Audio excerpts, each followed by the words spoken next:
law of nature, and I'll show you a clip after this, a motivating clip from a movie which talks of that. Know what will be your competitive weapon. Yeah, you have a passion, great, you're ready to work hard on it, but figure out what will you offer that will be a little different from what is out there. What is it that is different about you and somebody else with the same passion? That competitive advantage.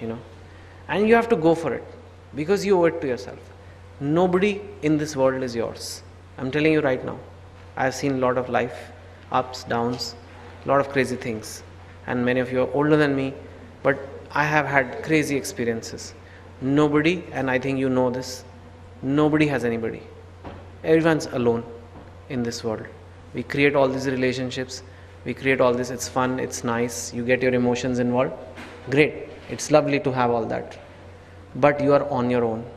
If you don't do it, nobody else will tell you to do it.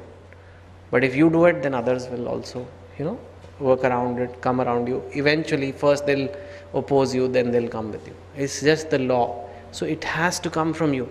It's your journey, this life. Nobody else's journey, right? And you owe it to yourself. So, here's a clip. Very nice. I like it. It's from a movie, Any Given Sunday. It's good for team building also, whenever you run teams. It's about a very great actor, Al Pacino, who is motivating his football team. He's playing football coach whose team is not doing well. And he talks of football, but it's actually very applicable to life. And I put the subtitles so you can focus on the text. So if we can have the clip from here only, we have to do. Okay, wait. This is Windows, and I am not a very Windows. Okay, it's ready, I think. Yeah, this one, no? Sound is there.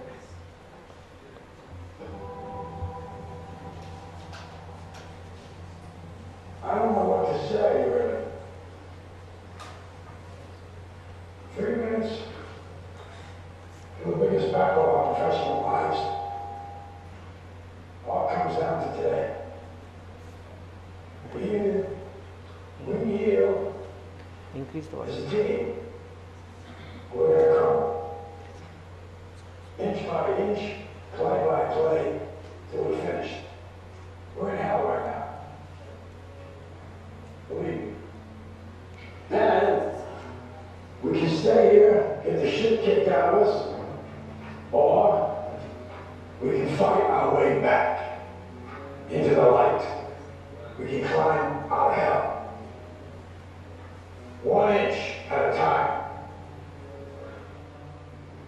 Now, I can't do it for you. I'm too old. I look around, I see these young faces, and I think, I made every wrong choice a middle-aged man can make. I pissed away all my money, believe it or not. I chased off anyone who's ever loved me.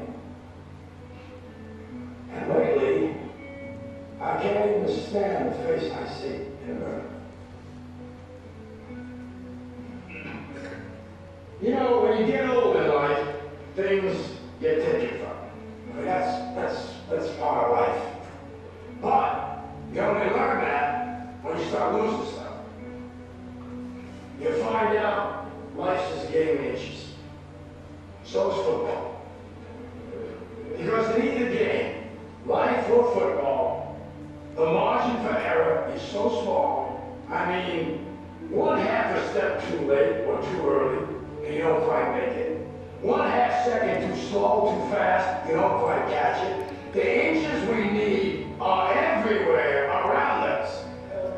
They're in every break of the game, every minute, every second.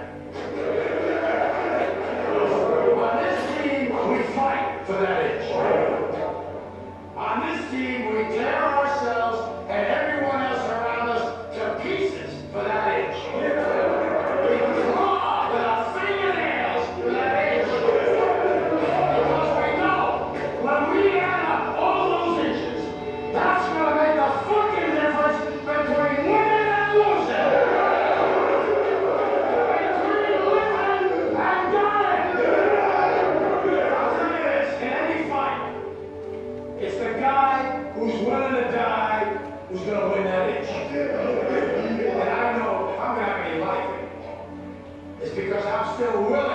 to fight and die for that itch.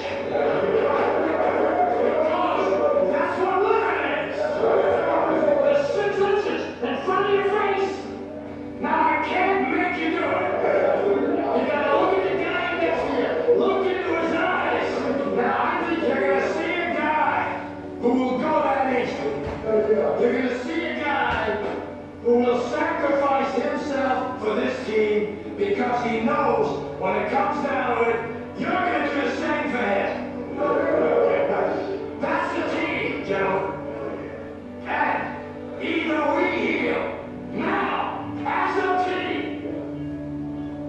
or we will die as individuals. That's football, guys. That's all it is. Now, what are you gonna do?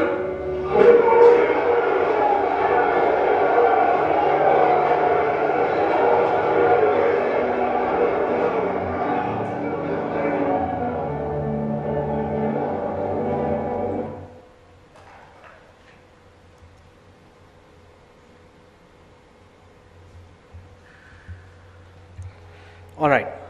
So that was the motivation part. Finally, the post switch, After you switch, after it all happens, after you made some money, after it, again problems come. It's not like it's all great now, happily ever after.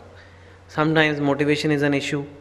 Sometimes you feel, what am I doing? Insecurities come. And I think just striving for excellence is more, these are things I remind myself, it's not always easy. And growth comes from new goals, it never stops. You achieve one passion and then you say, okay, can I try this one also? I want to try this now. And for me, I have many goals left. Virtual education is a big one, which is something I haven't tried. Little bit internet I'm trying now. Films, I want to do more. New books, of course, every new book is a new goal. And change. I really want one day to see that, it made a difference. All the effort that I made some change in the thinking of Indian culture towards little better society. And same applies to any of you, whatever, maybe you have already achieved your passion. Some of you are entrepreneurs here, but new goals have to come in. If there's no new goal, life's little dry, little dull then, and that's something I want to leave you with. This is again recap of the 5 steps, and which I think you understand quite well. And that's really the end of my presentation. Thank you very much.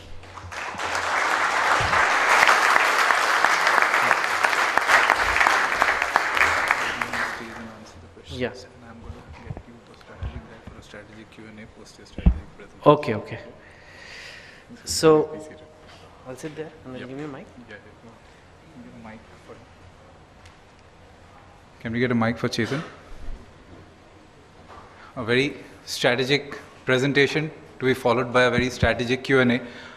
Can I request Mr. Amit Trivedi, the founder of Karma Yoga Knowledge Academy and our mentor at the Next Advisors, to please come on stage. Welcome, Amit.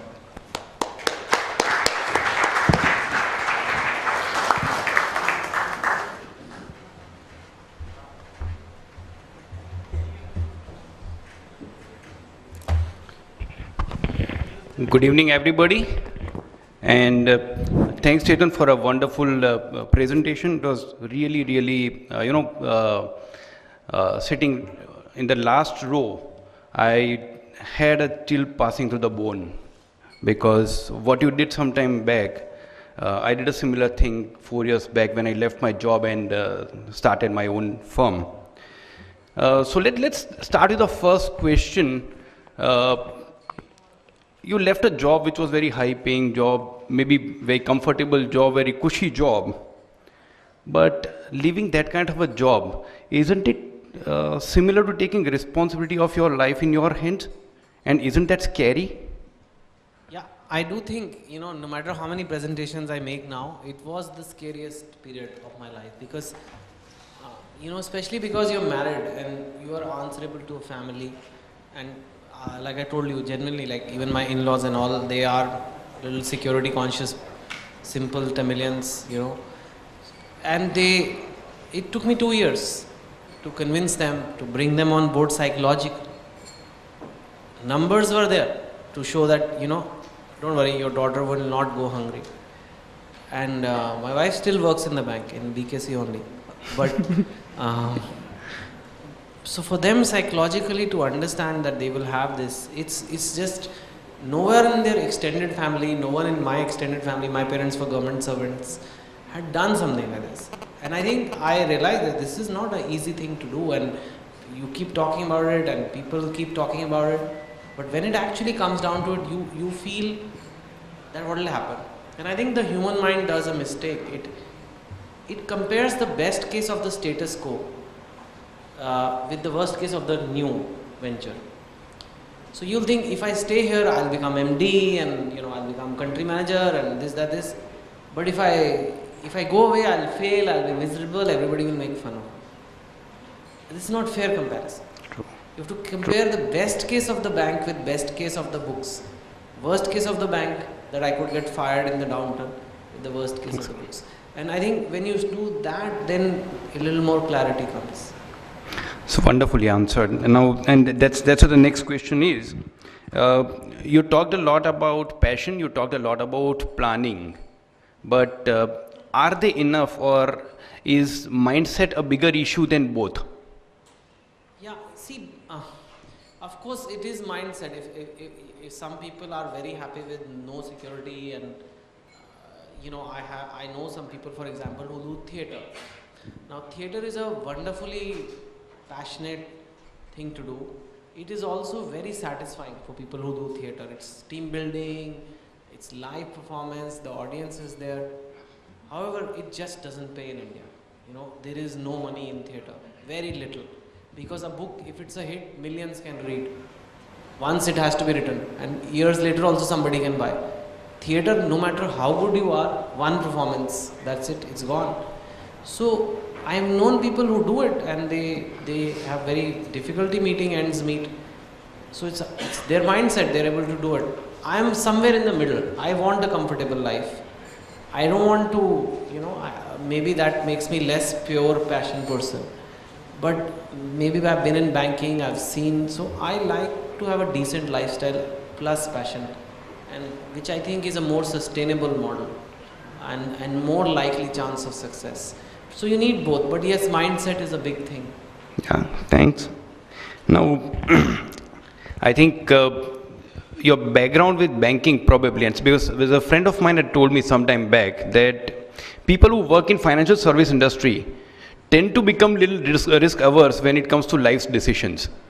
A lot of it was very, very evident when you showed a lot of planning that you did before quitting your job, and you also ran parallelly for a few years.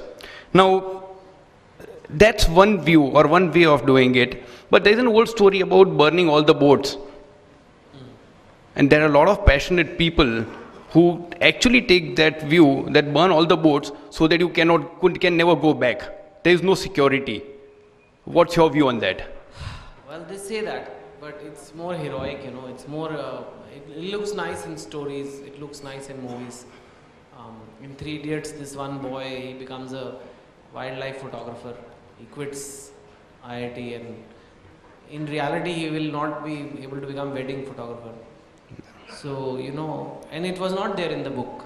It was the movie Right. people who did it.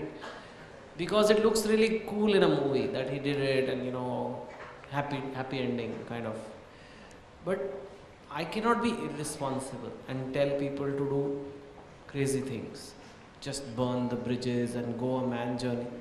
It's not, it sounds very romantic, but it's not the way it really happens. People who do it are very pragmatic people who have made the switch from job to entrepreneur. Sure. And I feel it's okay. I mean, there's nothing less heroic in that to keep, you know, hold the railing and cross the bridge. You don't have to cross it with the rope.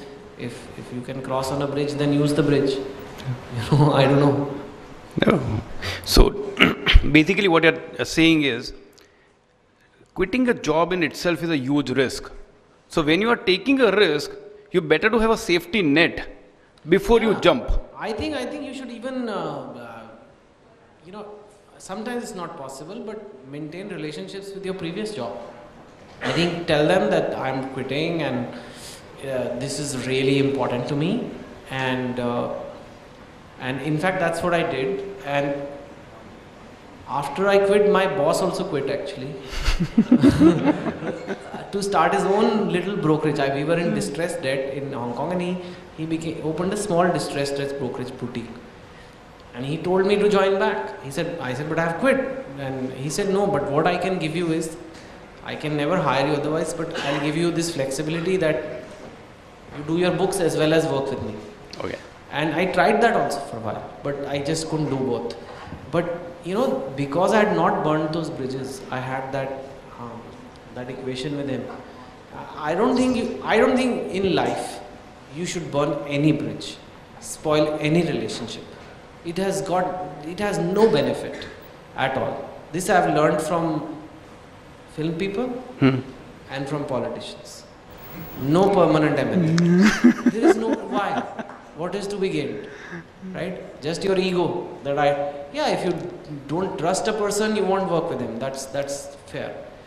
But to spoil a bridge or to spoil a link is, you never know when you need that net and what part of the net you will fall on.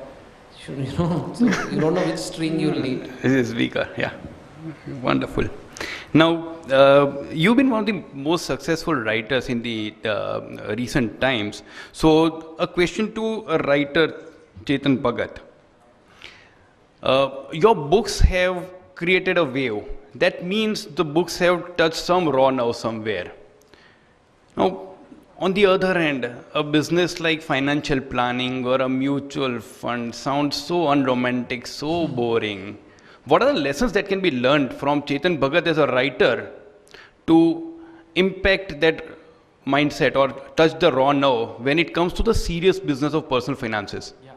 See, like I told you, it isn't, well, some parts are boring of finance. It's clear. But some parts of writing are also very boring. Like editing, or like, you just have to read and you just sometimes it is very boring. Each book, even after I've written it, I must be reading it at least 25 times, and the same book, you start hating your own book before it's released because you've read it 25 times. So some parts are little, but it is not boring if you understand what this can do to somebody. It's financial planning is key today to make Indians dream more, to make Indians do something which Indians have never done, to become entrepreneurs, to live their passion, to try and take risks which Indians have never been able to do. So if the industry realizes that this is what they are here for, and this is what they have to make a good chunk of the population achieve, then it's not boring. Like cell phones. I mean, it's a very boring, hardcore technology, but what the cell phones have done to the nation is huge. So financial planning is also in that category. Maybe people will retire at 50 instead of 60, but that's 10 more years to try new things. And that's a big thing. And that is what you guys can bring to the people. And it is a very long-term business, It is unfortunately marketed by some people like, next quarter mein ho jayega, agle saal tak ho jayega. This is not that business. This is like 10 years, 20 years. It's like getting married almost to your planner. And then I think it is not so boring. Then I want to tell this to people, and wherever I tell them it's not boring. I still spend time on finance. I still spend time on how it's all working out. Maybe it's a habit, but I do that. Yeah. You talked about cell phones, but the only difference that I can think of between financial planning and cell phones is on the cell phone covers we don't write that cell phones are subject to market risks. Yeah, that's right. But it's something I always say this. Maybe I'll get into trouble for saying this, but I don't know, many of you may agree. I think India really needs now a Gujarati or a Marwadi or a Bania Prime Minister. I really feel that. Don't you think? I'm sure there are similar communities in the south. I just don't know the names. But the trader, I mean, if we really need that right up top. Indians have this aversion to money and saving money and building assets. We think only greedy people do it. But it's not how a country becomes great. No poor country is great. As simple as that. And we have to become rich. And I feel it needs to be there right at the top. That financial planning, building assets, growth, that needs to be there. But if you put a teacher there who has hardly got any power anyway, then what?